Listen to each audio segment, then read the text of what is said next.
In the corner of a quiet museum there was a very pretty picture, and in the corner of this picture there was a very scruffy boy.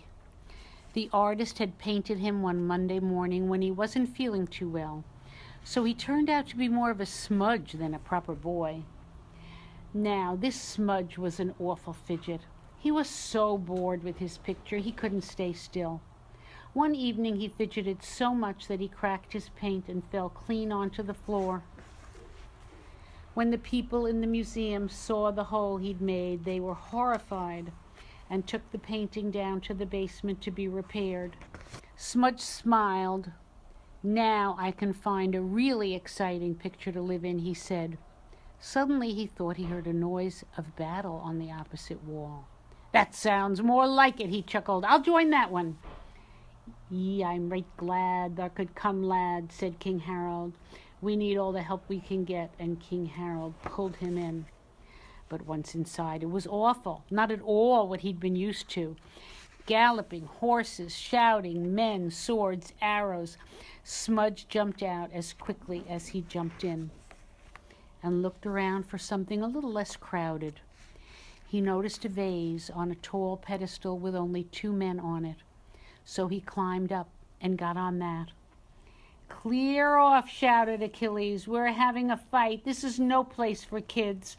And he and his friend chased Smudge around and around till he became quite dizzy and fell off.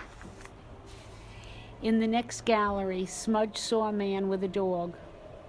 They looked a bit odd, but Smudge had always wanted a dog. I could take it for walks, he thought, so he joined their picture. But the man with the dog got cross, and the dog barked so loudly it woke up the guard, and Smudge had to get out fast. "Hey, who's there?" shouted the guard. "Who's fooling around with my exhibits?" Smudge dived into the nearest hiding place and kept quiet until the man went away. But he wasn't alone. "Excuse me," said the mummy. "This case was built for one." "I have nowhere else to live," said Smudge, "so I'm staying here." "Over my dead body," said the mummy, and chased him out of the gallery. Smudge, running away as fast as he could, tripped headlong over somebody's foot. "Hold on, lad," said the statue. "What's your hurry?" "My picture's been taken away," cried Smudge, "and I'm lonely." "Sounds as if you could do with some friends of your own age," said the statue. "Come on, I know just the place."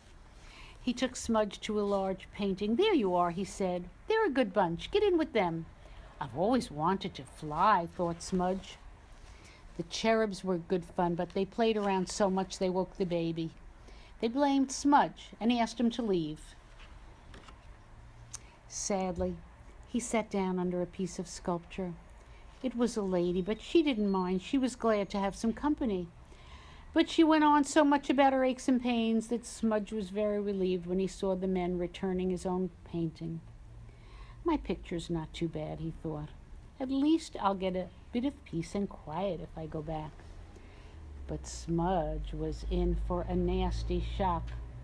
They'd filled in his space with another little boy just like him. There wasn't any room for Smudge. Poor old Smudge. He crept down into the basement and hid himself in a dusty old painting. Tears of pure linseed oil rolled down his cheeks and made a little pool on the floor. He was so unhappy. But Smudge wasn't alone down there in the basement. There was a man busy repairing bits and pieces, and he heard Smudge's sad sniffles. "Goodness gracious me," he said, "you don't belong in that old picture." I know," sobbed Smudge, and he told the man all about his adventures. "Well, now, let me think," said the kindly old man. "Yes, I know. I've got just the home for you. Come along with me." And sure enough, he had. So, if you are ever in an art gallery and you pass a picture full of people and take a closer look, look over the houses and over the factory rooftops, past the chimneys, and through the smoke to the hills beyond, and you may see a gang of children playing. And if you look really closely, you might just see that the happiest boy in the gang is just a smudge.